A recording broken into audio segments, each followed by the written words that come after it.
Hello दोस्तों, स्वागत है आप सभी का। आज की इस वीडियो में हम बात करेंगे इसरो एसएससी अहमदाबाद यानी स्पेस एप्लीकेशन सेंटर, जिसका अभी रिसेंटली 21 जून 2023 को वेरियस पोस्ट के लिए एग्जामिनेशन कंप्लीट हुआ है।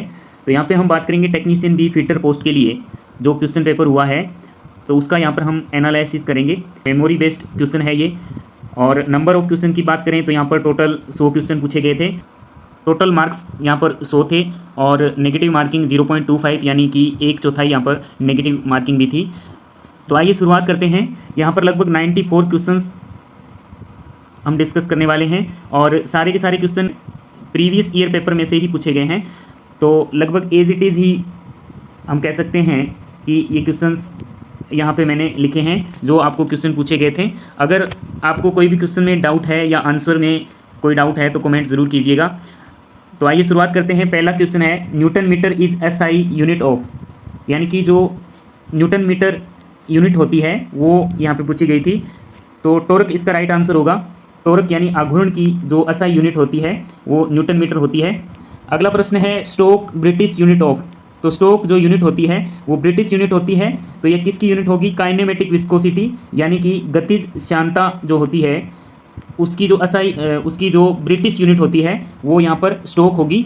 तो ये क्वेश्चन यहाँ पर पूछा गया था। अगला क्वेश्चन है एसआई यूनिट ऑफ एक्सीलरेशन, यानी त्वरण की जो एसआई यूनिट होती है वो क्या होगी? मीटर पर सेकंड स्क्वायर, इसका राइट आंसर होगा। नेक्स्ट क्वेश्चन की बात करें तो एसआई यूनिट ऑफ लेंथ, यानी कि लंबाई की एसआई इकाई मीटर हो जाएगी। बहुत ही सिंपल क्वेश्चन है। फंडामेंटल यूनिट्स, तो आपको 4 ऑप्शन दिए गए थे, उनमें से आपको पूछा गया था कि फंडामेंटल यूनिट्स कौन सी है। तो लेंथ, मास एंड टाइम यहाँ पे फंडामेंटल यूनिट हो जाएगी। एक्चुअल में ये भौतिक राशियाँ हैं जिसकी यूनिट, जैसे लेंथ की बात करें तो यहाँ पे मीटर हो जाएगी, मास की बात करें तो किलोग्राम हो जाएगी, टाइम की बात करें तो सेकंड। लेकिन ऑप्शंस में यहाँ पर ये भौतिक राशियाँ दी गई थी, लेंथ, मास और टाइम, तो यही राइट आंसर होगा। अगला प्रश्न है निबलिंग प्रोसेस रिलेटेड टू। छठा क्वेश्चन है nibbling process is related to. जो निबलिंग प्रोसेस होती है वो किससे रिलेटेड होती है? तो इसका राइट आंसर हो जाएगा शीट मेटल। ये एक प्रकार का कटिंग ऑपरेशन होता है निबलिंग प्रोसेस।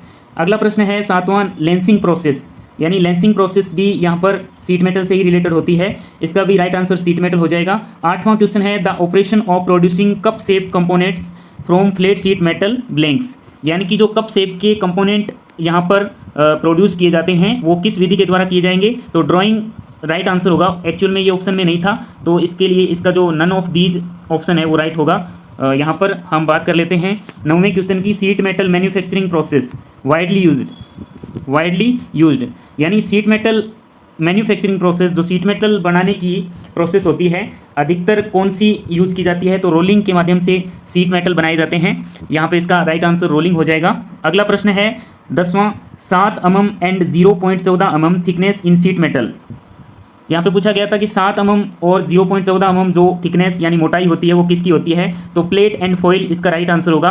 जो प्लेट होती है उसकी मोटाई यहाँ पर 7 mm हो जाएगी और फॉइल होता है उसकी मोटाई 0.14 mm हो जाती है। 3 प्रकार के होते हैं। जैसे अगर बात करें हम प्लेट की, तो यहाँ पे प्लेट की मोटाई लगभग 6 mm से ऊपर होती है, 6 mm से ऊपर। और इसके बाद अगर बात करें सीट की, तो सीट की मोटाई जो होती है वो 0.2 से लेकर 6 mm के बीच में होती है, 0.2 से लेकर 6 mm के बीच में होती है। और फॉइल की बात करें यानी पन्नी की बात करें तो इसकी जो मोटाई होती है वो 0.2 mm से कम होती है। तो यहाँ पे हम देख सकते हैं 0.14 दे रखा है, तो ये फॉइल का हो जाएगा। और 7 mm की बात करें तो ये प्लेट का हो जाएगा। अगला प्रश्न है 11वां द स्ट्रेंथ ऑफ मटेरियल। 11वां प्रश्न बहुत ही इंपॉर्टेंट प्रश्न है। The strength of material which play an important role during metal forming, यानी कि मेटल फॉर्मिंग के दौरान इंपॉर्टेंट रोल प्ले करता है। ऐसी कौन सी मटेरियल की क्षमता होती है जो मेटल फॉर्मिंग के दौरान इंपॉर्टेंट रोल प्ले करती है? तो इसका राइट आंसर टेंसाइल स्ट्रेंथ हो जाएगा। अगला प्रश्न है in piercing operation the clearance is provided on, यानी कि पियर्सिंग ऑपरेशन में जो क्लियरेंस होता है वो किस पे प्रोवाइड किया जाएगा? तो इसका राइट आंसर डाई हो जाएगा। यहाँ पर अगर हम बात करें पंच की, तो पंच क्या होता है? ब्लैंकिंग ऑपरेशन के अंदर, जो ब्लैंकिंग ऑपरेशन होता है उसके अंदर क्लियरेंस प्रोवाइड किया जाता है पंच के ऊपर। तो यहाँ पे जो पियर्सिंग ऑपरेशन का पूछा गया था उसमें इसका राइट आंसर क्या हो जाएगा? डाई हो जाएगा। अगला प्रश्न है 13वां property of material enable it to be drawn into wire, यानी वायर में बदलने की जो क्षमता होती है धातु की, ऐसी कौन सी क्षमता है जिससे हम वायर यानी तार बना सकते हैं? तो उसका राइट आंसर क्या हो जाएगा? डक्टिलिटी। बहुत ही सिंपल क्वेश्चन है। 14वां क्वेश्चन है प्रॉपर्टी 14 नंबर का क्वेश्चन है property of material to regain its original shape after deformation when the external forces are removed। यानी कि जब कोई धातु पर हम एक्सटर्नल फोर्सेस लगाते हैं तो उससे उस धातु पर क्या होता है, विरूपण हो जाता है, डिफॉर्मेशन हो जाता है, और जब हम उस बल को हटा लेते हैं तो वापस वो अपनी ओरिजिनल शेप में आ जाती है। ऐसा कौन सा गुण होता है, तो इसे हम इलास्टिसिटी कहते हैं। ये भी बहुत ही सिंपल क्वेश्चन है। 15वां क्वेश्चन है, property of material enable it to retain the deformation permanently. यानी कि जो ऊपर क्वेश्चन पूछा गया है उसके ये बिल्कुल अपोजिट का है। इसमें क्या होता है, इसमें जो डिफॉर्मेशन होता है वो परमानेंटली डिफॉर्मेशन हो जाता है, तो इसमें अपनी ओरिजिनल शेप में धातु लौट के नहीं आती है, यानी परमानेंटली डिफॉर्मेशन हो जाता है, तो इसे हम क्या कहते हैं, प्लास्टिसिटी कहते हैं। अगला प्रश्न है 16वां, ability of metal to withstand shock and impact load. यानी कि ऐसी कौन सी धातुओं की क्षमता है जो क्या करती है, शॉक एंड इम्पैक्ट लोड को सहन कर लेती है, यानी कि झटके और आघात को सहन कर लेती है, तो उसे हम क्या कहते हैं, टफनेस कहते हैं। अगला प्रश्न है 17वां, BHN इंडिकेट। BHN का मतलब क्या हो गया, ब्रिनेल हार्डनेस नंबर होता है, ये किसको सूचित करता है, तो इसका राइट आंसर हार्डनेस हो जाएगा, कठोरता। 18वां क्वेश्चन है, टेम्परिंग पर्पज, यानी कि जो टेम्परिंग विधि होती है उसका क्या उद्देश्य होता है, तो यहाँ पे इसका जो राइट आंसर है वो क्या हो जाएगा, इंक्रीज टफनेस हो जाएगा। ऑप्शन में आपके दे रखे थे जैसे इंक्रीज ब्रिटलनेस था, तो ये गलत हो जाएगा क्योंकि इंक्रीज ब्रिटलनेस नहीं होता, इसमें डिक्रीज ब्रिटलनेस होता है, ब्रिटलनेस को कम किया जाता है, तो इसका जो राइट आंसर है वो क्या हो जाएगा, इंक्रीज टफनेस हो जाएगा। अगला प्रश्न है 19वां, मोस्ट ब्रिटिल मटेरियल, यानी कि अधिक ब्रिटिल क्षमता वाला, या फिर जिसमें अधिकतर ब्रिटलनेस का गुण होता है, या फिर जिसमें सबसे अधिक भंगुरता होती है, वो कौन सा पदार्थ हो जाएगा, तो इसका राइट आंसर कास्ट आयरन होगा। डलवा लोहे में सबसे अधिक ब्रिटलनेस का गुण होता है। 20वां क्वेश्चन है, परमानेंट मैग्नेट प्रॉपर्टी, या फिर स्थायी चुंबक का जो गुण होता है वो किस में होता है, तो इसका राइट आंसर कोबाल्ट स्टील हो जाएगा। कोबाल्ट स्टील में क्या होता है, स्थायी चुंबकत्व का गुण होता है, स्थायी चुंबकत्व का गुण होता है। अगला प्रश्न है HSS मीन, यानी कि HSS की फुल फॉर्म यहाँ पे पूछी गई थी, तो हाई स्पीड स्टील हो जाएगा, नॉर्मल क्वेश्चन है। 22वां क्वेश्चन है, नॉन मैग्नेटिज्म SS ग्रेड, यानी कि स्टेनलेस स्टील की कौन सी ग्रेड में नॉन मैग्नेटिज्म या फिर अचुंबकत्व का गुण होता है, अचुंबकत्व का, तो वो ग्रेड कौन सी हो जाएगी, SS 316L, इस टाइप का ऑप्शन में दे रखा था, तो वो आपका राइट आंसर हो जाएगा। इसके अलावा यहाँ पर SS 410 दे रखा था, SS 430 दे रखा था, और एक ऑप्शन में नन ऑफ दीज दे रखा था, तो यहाँ पे राइट आंसर यहाँ पे क्या हो जाएगा, SS 316L हो जाएगा। यहाँ पे अगर हम बात करें, अगला क्वेश्चन है 23वां, carbon content in wrought iron, यानी पिटवा लोहे में कार्बन की मात्रा कितनी होती है, तो 0.01 से लेकर 0.1% ऑप्शन में दे रखा था, वो राइट आंसर हो जाएगा। 24वां क्वेश्चन है, चीजल मेड ऑफ, चीजल किस धातु से बनाए जाते हैं, तो high carbon steel, right answer हो जाएगा। 25वां क्वेश्चन है, V block include angle, V block का जो इंक्लूड एंगल या अंतर्गत कोण होता है वो 90 डिग्री का होता है। 26वां क्वेश्चन है, मेट्रिक थ्रेड एंगल, जो मीट्रिक थ्रेड होती है उसका एंगल कितना डिग्री होता है, 60 डिग्री, इसका राइट आंसर हो जाएगा। 27वां, एक्मे थ्रेड एंगल पूछा गया था, तो इसका राइट आंसर क्या हो जाएगा, 29 डिग्री। 28वां क्वेश्चन पूछा गया था, हेक्सागन यानी षटभुज इंटीरियर एंगल, यानी अंतर्गत कोण जो होता है वो कितना होता है, तो यहाँ पे इसका राइट आंसर क्या हो जाएगा, 120 डिग्री हो जाएगा। तो यहाँ पर हम इसको फाइंड कर लेते हैं, 180 माइनस 360 बटा 6, यानी षष्ठभुज है तो यहाँ पे 6 भुजाएं होती है, तो 6 का भाग देना पड़ेगा, तो इसका 180 माइनस 60 करेंगे तो 120 डिग्री इसका राइट आंसर आ जाएगा। अगला क्वेश्चन है 29वां, BSW थ्रेड रेडियस, जो BSW थ्रेड होती है ब्रिटिश स्टैंडर्ड व्हिटवर्थ, इसका जो रेडियस है वो कितना होगा, यहाँ पे रेडियस पूछा गया था, 0.137P इसका राइट आंसर होगा। ऑप्शन के अंदर 0.14P दे रखा था, तो यही राइट आंसर हो जाएगा। अगला प्रश्न है SI यूनिट ऑफ टेम्परेचर, तो टेम्परेचर की SI इकाई क्या होगी, केल्विन हो जाएगी। 31वां क्वेश्चन है, 40 degree centigrade convert into Fahrenheit, यानी कि 40 डिग्री सेंटीग्रेड को फ़ारेनहाइट में बदलना है, तो यहाँ पे हम इस क्वेश्चन को कैसे करेंगे, F-32/9 बराबर होता है C/5 के, तो यहाँ पे हम C का मान रख लेंगे, C का मान यानी सेंटीग्रेड का मान यहाँ पे हमें 40 दे रखा है, तो इसको हम जैसे कैलकुलेट करेंगे 104 डिग्री फ़ारेनहाइट इसका उत्तर यहाँ पर निकल कर आएगा। 32वां क्वेश्चन है, प्रेशर इज इक्वल टू, तो प्रेशर किसके बराबर होता है, फोर्स अपॉन एरिया, इसका राइट आंसर होगा फोर्स अपॉन एरिया बराबर क्या होता है, प्रेशर होता है। 33वां क्वेश्चन है, difference between maximum limit and minimum limit, यानी कि अधिकतम सीमा और न्यूनतम सीमा के बीच का अंतर क्या कहलाता है, तो टॉलरेंस यानी सहिष्णुता इसको कहते हैं। बहुत ही सिंपल क्वेश्चन है। अगला क्वेश्चन है, स्टील रूल लिस्ट काउंट, तो स्टील रूल का लिस्ट काउंट कितना होता है, 0.5 mm होता है। 35वां क्वेश्चन है, which metal heavier than lead, तो बहुत ही इंपॉर्टेंट क्वेश्चन है, कौन सा मेटल लेड से भारी है, तो यहाँ पे हम अगर लेड की बात करें तो 11.34 इसका विशिष्ट गुरुत्व होता है, और राइट आंसर की बात करें तो मरकरी यानी पारा इसका राइट आंसर हो जाएगा, जिसका विशिष्ट गुरुत्व कितना होता है 13.56 होता है। यहाँ पे हम देख सकते हैं कि जो लेड से भारी है वो यहाँ पे क्या हो जाएगा, मरकरी हो जाएगा। इसके अलावा जो 3 ऑप्शन दे रखे थे उनका सभी का विशिष्ट गुरुत्व जो होता है वो लेड से कम होता है, तो इसलिए इसका राइट आंसर पारा हो जाएगा। अगला प्रश्न है 36वां, विच इज़ नॉन मेटल, यानी कि कौन सा इनमें से नॉन मेटल अधातु होगा। तो अधातु की अगर हम बात करें तो यहाँ पे ये 4 ऑप्शन दे रखे थे, मरकरी, कॉपर, जिंक, ग्रेफाइट। तो मरकरी, कॉपर, जिंक ये धातु हो जाएगी, और जो ग्रेफाइट होता है वो क्या होता है, अधातु होता है। इसका राइट आंसर क्या होगा, ग्रेफाइट हो जाएगा। अगला प्रश्न है 37वां, बहुत इंपॉर्टेंट क्वेश्चन है, same RPM drill diameter increase then cutting speed क्या होगी, ये भी क्या हो जाएगी, इंक्रीज हो जाएगी। बहुत ही अच्छा प्रश्न है। यहाँ पे हम ऐसे क्वेश्चनों को फॉर्मूला लगाकर कर सकते हैं, जैसे कि यहाँ पर अगर हम बात करें तो सेम आरपीएम बोला गया है, ड्रिल डायमीटर इंक्रीज बोला गया है, और कटिंग स्पीड यहाँ पे पूछी गई है। तो कटिंग स्पीड का फार्मूला क्या होता है, CS बराबर यहाँ पे पाई डी एन अपॉन कितना होता है, 1000 होता है। ठीक है, तो इस फॉर्मूले से हम इसको कर सकते हैं। तो इसका राइट आंसर क्या हो जाएगा, इंक्रीज आएगा, यानी कटिंग स्पीड बढ़ेगी। अगला प्रश्न है tape drill size for M5 tape. M5 tape के लिए टेप ड्रिल साइज पूछा गया था। तो इसमें देखिए ऑप्शन दे रखे थे 3.8, 4 और 4.2 दे रखा था। इसके अलावा एक और ऑप्शन था 4.5।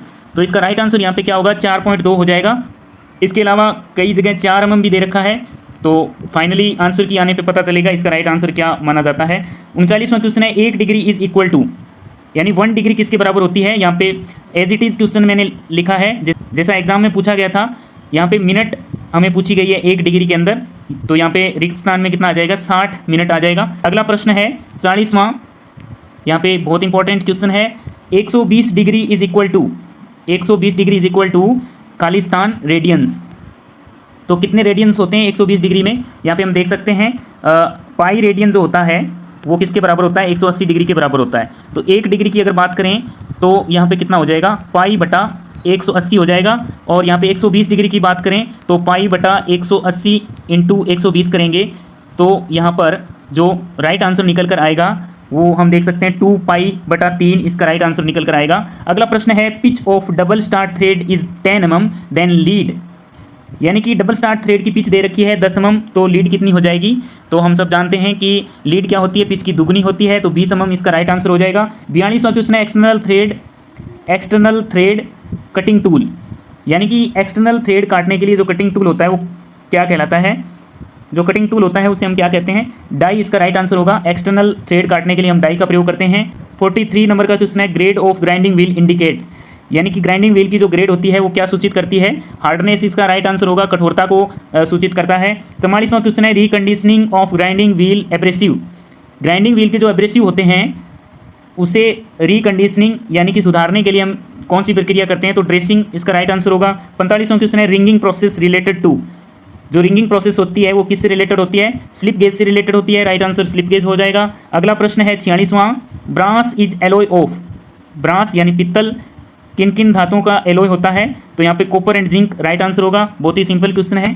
अगले प्रश्न की बात कर लेते हैं 47वां ब्रॉन्ज इज एलॉय ऑफ, यानी ब्रॉन्ज कांसा जो होता है वो किन किन धातुओं का एलॉय होता है, तो कॉपर एंड टिन इसका राइट आंसर हो जाएगा। 48वां क्वेश्चन है screw plug gauge check the, screw plug gauge जो होता है वो क्या चेक करता है, इंटरनल थ्रेड इसका राइट आंसर होगा। आंतरिक चूड़ियाँ जो होती है उसको चेक करने के लिए हम स्क्रू प्लग गेज का प्रयोग करते हैं।